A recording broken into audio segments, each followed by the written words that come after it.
Deploying your first web application can be both intimidating and overwhelming, so I wanted to make a video today to walk through some of the options for doing just that. I reached out to Dylan Albertazzi, a computer science and mechanical engineering student finishing up his degree at Oregon State University. Now, a few months back, Dylan posted on Twitter that he was tired of being stuck in tutorial hell and he was ready to start building an application for actual end users. It's been super fun to watch his progress over the past few months, and it seemed like he was at the point where he's ready to deploy it to the cloud. I hopped on a Zoom call with Dylan to talk through some of his various options to deploy his application. Now, if you find this video helpful in your own web development journey, hit the like button. It really helps the channel grow. Also, if you want to see more content like this, consider subscribing as I release new videos almost every week. Without further ado, let's get into it. So Dylan, do you want to introduce yourself real quick and tell us a little bit about Pinterest? First off, was really so excited when you responded on Twitter asking to do this call because, I've kind of like you said, been diving in head first and basically just all tutorials and that sort of thing. And this is an area I'm super new to. So I'm really excited just to learn, about Pinterest, the idea of it when you want to get a recipe from Pinterest. A lot of times there's this big old blog long discussion where you have to scroll and work pretty hard to find the ingredients. And so the goal is this is a tool that it's one click and it will give you the ingredients from a Pinterest recipe and turn it into a grocery list. Okay, so I'll just hop right into it. So this is the front, the home page is short and sweet, but just kind of gives the gist. What tech stack are you using for this on the front end? I am using React on the front end with Bootstrap for all the styling, Okay. and all these images are coming from Undraw. We'll make a new grocery list. Let's say this is called my list, and so let's say you're going to the store. You're like you need some milk, you need some flour, but then let's say you want to do some meal planning as well. So you come over to Pinterest and you say man, this recipe looks really good. I want to make it. Copy the URL, paste it into here.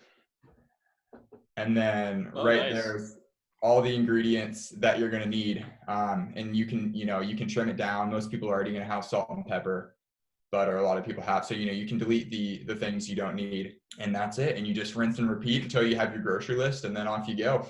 Thanks for going through that. There's three questions that come to mind. Sort of, one, what are the primary goals of the project for you? Like, are you using it mostly as a learning experience?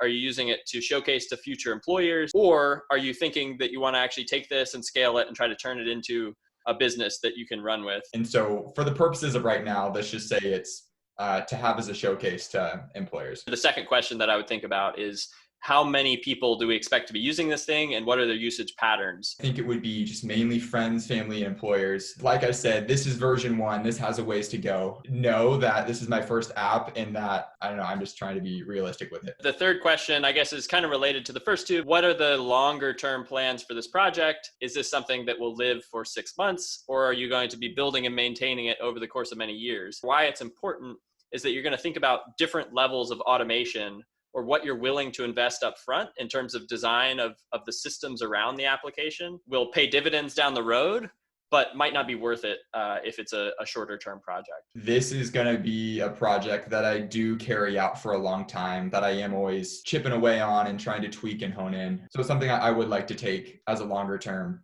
We talked a little bit about the front end, and you're using React there. What are you using for the back end of your system? And maybe walk me through the full tech stack. Yeah, so right now I am using Node and MongoDB.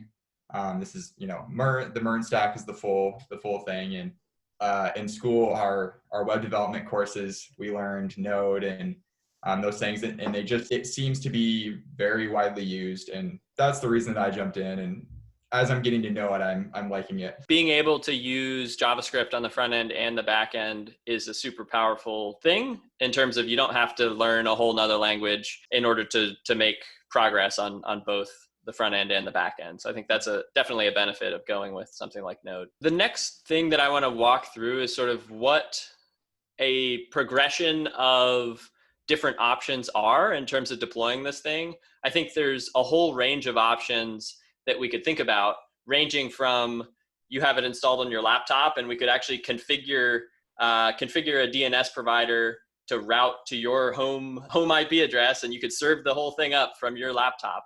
But obviously that's not a good idea, because then we're sitting there with our fingers crossed that power doesn't go out, or that the internet service doesn't cut out.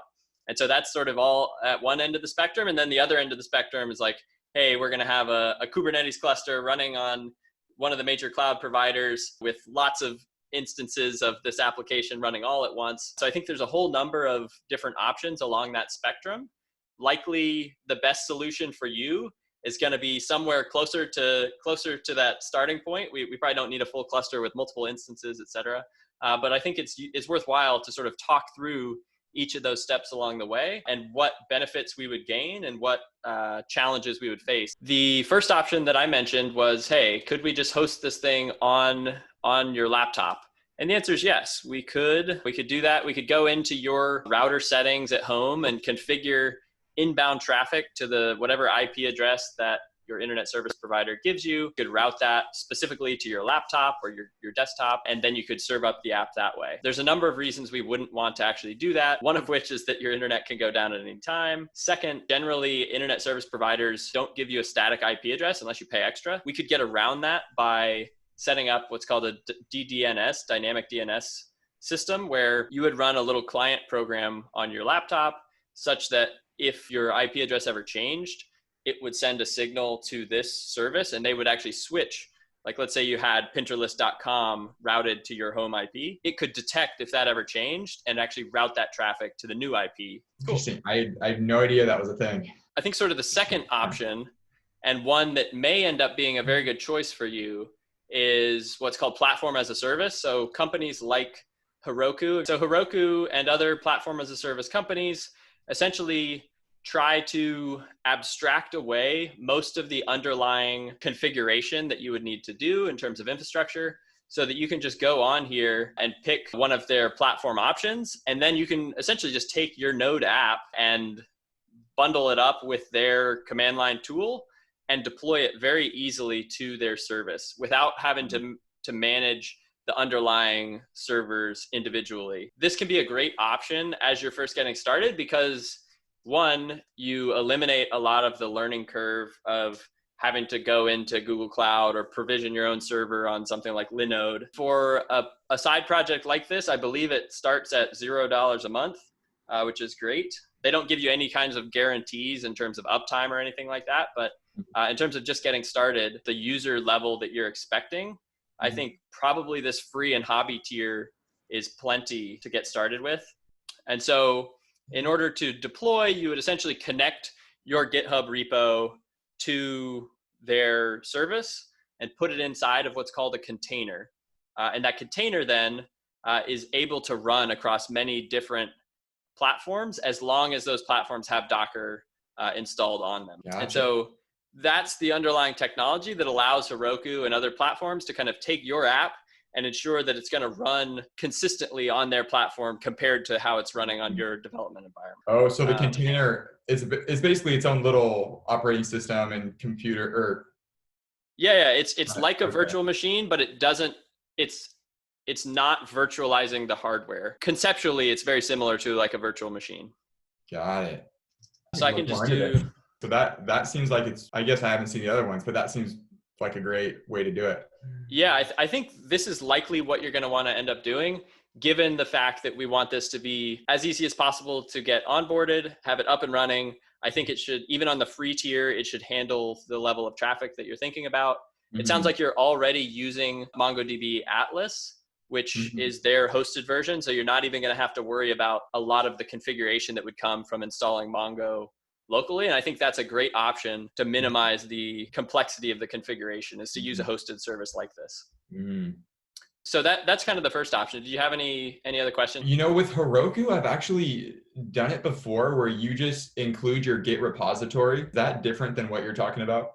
No, so it's going to look at your repository because you're selecting that it's a Node app. In the background, it's generating that Docker file for you and building the container. So the second option that I was going to suggest would be more suitable if you were really just focused on using this as a learning experience and wanted to actually dig into some of the configuration and infrastructure pieces that something like Heroku is going to abstract away for you. And so that would be to just get a virtual machine on one of the major cloud providers. Google Cloud or DigitalOcean are both great options there. DigitalOcean's great for $5 a month. Get a system that's going to have a gig of memory, one CPU, and you effectively pay $5 a month flat fee, and you have this machine running in the cloud that you can install whatever operating system you want on. And so that would be the case where you could install your app on this. You could even install Mongo yourself if you didn't want to stick with that hosted Atlas option. Configure everything, set up your DNS provider to point to that static IP address that this VM would have, and then run your app that way. I think so. There's just trade-offs there in terms of you would probably learn a ton, but it would take much longer to get set up. And that's something I'm interested in too, because I'm also just like wanting to learn all this and, learn as much as I can. And so would you say this is generally a lot cheaper than something like AWS? DigitalOcean is cheaper out of the box than most of the major cloud providers. AWS is one of the more expensive. GCP is slightly cheaper, and then DigitalOcean is slightly less expensive as well. The benefit to like an AWS or GCP is just the range of services that they provide is much broader. And so if you're just hosting a single app like this, I think DigitalOcean is just as good, if not better. But if you're taking advantage of some of the other pieces that the cloud provider offers, then going with one of the major cloud providers can be beneficial. Gotcha. The other piece that I'll talk about before we get to sort of the other end of the spectrum where we're deploying to something like Kubernetes or HashiCorp's Nomad, where it's a container orchestrator, is just thinking about how you can scale this app out. So you'd probably start, if you were to go the DigitalOcean route, right? You'd probably have a single virtual machine, and you would install both the database as well as the Node app. And so those things will both be running on one machine, talking to each other, and then clients will connect coming in through your domain, right? And so at the level of traffic that you're expecting, even just a single $5 droplet would probably suffice for running both the database as well as the app itself. If you did start to think about scaling, there's a couple of things that we can do to start scaling here. One, we could pull the database out from the VM and have that in a hosted service or just in a separate VM. So we could spin up another droplet, host that on its own, such that database queries don't end up becoming an issue. So then we could have either our own database over here and then our application running on a separate one. And those could talk over the network. And so this would be network traffic coming in, or this could actually be separate, hosted on something like Atlas, you said, or otherwise. That would be sort of the first step to scaling out, is we could split the database and the application itself. Another thing then that we can start to do is just scale vertically. So we can take the droplet that this is running on, and we're starting with that $5 a month tier, and we could just, hey, all right, our app's too slow, we'll just pay for the $15 a month tier. And start to get more CPU, more memory, et cetera. So that is kind of the first thing that you can start to do as you scale this out. Once we kind of reach the limit of that, you're probably going to start to think about now, instead of just having one VM here, we're going to want to have multiple VMs all running copies of our app, Pinterest running in multiple places. And so at that point, when you reach the need to scale horizontally and have multiple copies of your application running in multiple places, that's when you start to think about a container orchestration system.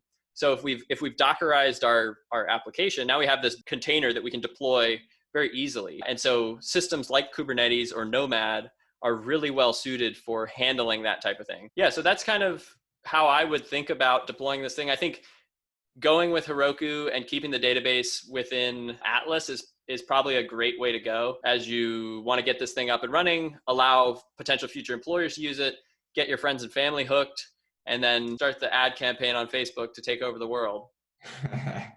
Great. Well, yeah, I think Heroku, after listening, is the route I'm going to go, and I'll make sure to keep you updated on getting it up and how it all goes. But yeah, I really appreciate you taking the time and explaining this all to me. I feel like I learned a ton Cool. Hearing you talk it all through.